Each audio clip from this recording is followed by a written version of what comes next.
Hello, Leader in Me book study groups. Today we're going to talk about Chapter 4, Creating a Culture of Leadership. And in this chapter, it's about Habit 8, Find Your Voice and Inspire Others to Find Theirs. It's all about the leadership. And this chapter starts off talking about a little girl named Olivia who is a selective mute, who does not really speak at school besides when teaching her little brother's class and reading books to her little brother's class. But then through the 7 habits and Leader in Me, she was able to find her voice and wanted to participate in the student led Leader in Me day. And everyone was a little nervous about that, but then Olivia got up there and shared about finding her voice. And I loved when it talks about how there wasn't a dry eye after listening to her speak from the principals and staff and even her mother, who had watched her child grow and talk in public when she was so scared about doing that. I thought about a little boy that we've had at Wake Village whose name is Jacob. And I had the privilege of teaching Jacob in 1st grade. And Jacob was a selective mute, and he wouldn't speak to anyone but his cousin who happened to be in my classroom. That makes me stop and think, maybe as I've learned more about Leader in Me and we're on this journey, is if I'd had some of this knowledge back then, what kind of difference maybe that would have made in Jacob. If I'd have known a little bit more being a new teacher, what I knew then, if we'd have been on this Leader in Me journey, if it would have made a different impact on him. I'm not sure, but listening to things about Olivia kind of gave me hope. When you turn the page and delve into the chapter, it starts talking about the habits and habitats. And this really struck an aha moment for me.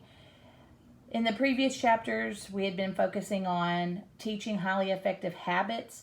And in this chapter, it's focusing on creating a highly effective habitat. If students are taught effective habits, but are then placed into a defective habitat or culture, one that is unfriendly, unsafe, or where they do not feel valued, they cannot be expected to fully develop their newly learned habits or improve their academics. It's like taking a world-class seed, planting it in toxic soil, and expecting it to blossom to its full potential. It will not happen. In contrast, miracles can happen when students are placed in a highly effective habitat. Positive habits produce better habitats, and positive habitats produce better habits. The question there is, how does a school best go about creating a positive habitat or culture? And that's something this whole chapter is going to talk about. The school environment, the shared leadership, and the leadership events is what chapter 4 is focusing on. And I love this little chart that it gives us on how effective is your school culture. And it gives you highly ineffective culture and highly effective culture. And I hope you take time to really read those and rate yourself where you are, where we are as a school. Just kind of think about those and how we can make that paradigm shift into to the highly effective culture. A couple of things that this chapter focuses on is the physical environment, what is seen.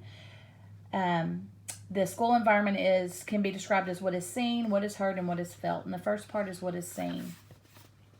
When you walk into the building, how the building feels, the mission statements outside the classrooms, the message that the building sends. Is this a place where expectations are high and where learning can be fun?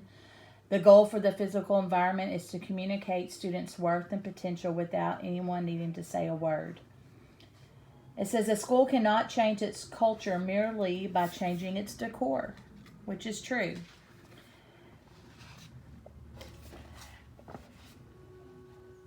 That said, the importance of the physical environment cannot be underestimated. Our school should be welcoming and inviting and show what our mission is as a school. And then it gets into what is heard, the common language. It says, treat a man as he is, and he will remain as he is. Treat a man as he has the potential to become, and you'll make him better than he is. And I love the way it talks about how having the common language That even when the first grade teacher talked to the fifth graders who are making bad choices in the hallway or not doing what they misbehaving is the word they used, she just simply said, are you putting first things first?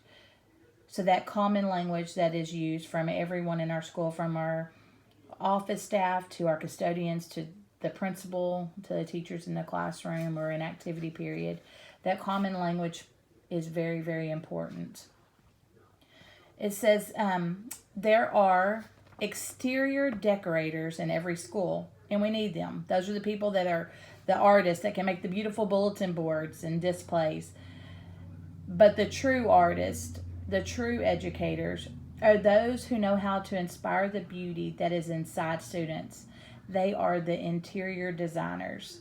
Language is their primary tool. In a world where fear and despair shout loud and often, students desire to hear positive affirmations and the language of hope on more than rare occasions. So it's very important that we have that common language. So when they're hearing it, they're hearing the positive. That's what all students crave. Then the next part is about what is felt, and that's our emotional environment. We want our school to feel different. I want parents to say that our school helped their child develop self-confidence, that maybe their child struggled at another school and came to ours, and they ended up feeling more engaged, that they are become better socially and academically, and that we help the shy get out of their shell. We want them to feel that our school is a place that is safe. Because it talks about in the previous chapter about what students want, and we know students want to feel safe. We know they want to be accepted, trusted, understood. We know that they want to feel success and appreciation. Those are the needs that the students need, the four needs to feel secure and to develop their self-confidence. Students don't just need to hear about these things, they need to feel them. And then it moves into talking about shared leadership. An important part of what students see, hear, and feel every day is everyone being a leader. That includes all adults and all students. The best way for students to learn to be leaders is by seeing all adults modeling leadership, not just the principal or the custodian or the teacher or the front office staff, but everyone, including the students. And so shared leadership is also a theme throughout this book. We want to give that Leader in Me strives to involve students as leaders through leadership responsibilities, by valuing their opinions, and by helping them find their voice. And one of the topics is about leadership responsibility, and that's just the classroom roles of leadership that we have, leadership abilities throughout the school, whether it's taking your attendance down when the sub's here, or passing out supplies, or being the person who's in charge of collecting your lunch count and turning it in. We want to give them responsibilities. It gives students an opportunity to feel what it means to be responsible, as opposed to just talking about what it means to be responsible. So those leadership responsibilities are very important. Seeking and valuing student opinions is also important. I know Ms. Jennings just worked with our student lighthouse team to give them options for a new playground. So they had a say in what our new playground is going to look like. They had several that they could vote on. And so hopefully next year when we get our new playground, they will they'll take some ownership in that because they got to vote on it. And then helping students find their voice. Sharing responsibility is one level of student leadership. Utilizing students' opinions is even a higher level, yet the highest level of giving students leadership opportunities involves helping them to find their voice. Just like the story about Olivia, who she was able to find her voice at the beginning of the chapter. Every child is important, and every child has a gift. And their gift might not be sitting learning in our math class or in our reading class. Maybe their gift is something different. And if we help them find that gift and tap into their potential, then even though they might not be the best math student, science student, or reading student, but because we have helped them find their voice, we help them do that, then we'll hopefully see that spill over into our math and reading classes. A few other things it talks about is like leadership events, and I feel like we're on the right track on getting there. We have a lot of opportunities at our school where we have families come, but how can we change those events to where they're student led versus VIPs or staff led? And then we get into the leadership paradigm. And that is just talking about the difference in being a leader, having leadership versus management. And they gave us several different examples. Leadership is about effectiveness, doing the right things. Management is about efficiency, doing things right. Leadership is about building relationships.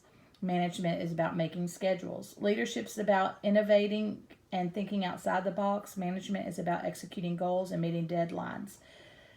Even though leadership and management are both important, most organizations, including schools, tend to be overmanaged and underled. Effective management without effective leadership is like straightening the chairs on the deck of the Titanic. Everything may be tidy, but who is looking ahead? Who is watching out for dangers? And who is setting the directions? As educators, we're excellent managers. We're told about classroom management and all those fun things we need to do when we're going to school. But how do we change that into being effective leaders within our classrooms?